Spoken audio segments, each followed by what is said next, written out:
que é o comenzo de outra festa que esperemos que se manteña no tempo. Un aplauso para Lucía.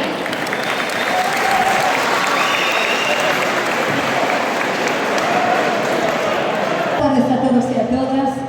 Estou moi contenta de estar aquí con vos e a pena vai ser que non deguste ese cordeiro que me queda pendente para a próxima. Señora alcaldesa, que xa eso xa inaugurado el pendente.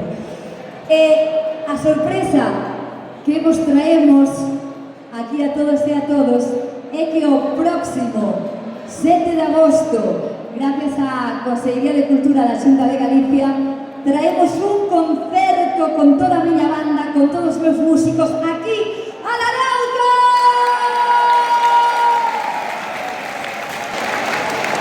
E vai ser un concerto inesquecible para toda que así sexa, e como sempre digo, estou feliz de vir ca miña banda, con todo o meu equipo, ao noso rural, que ten que estar máis vivo que nunca, e que iso é, por suposto, gracias a todos e a todas, para que siga con ese impulso e con todas as ganas. Así que esperámosvos o 7 de agosto aí en Larauco.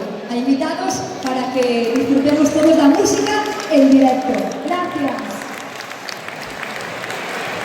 Bueno, pois o día 7 teremos a Lucía, que nos fará unha noite increíble, e o día 8 teremos a primeira edición do Vitis Lumen, que é unha nova ruta de adegas que se vai a facer no barrio de Soane. Moitas gracias a todos.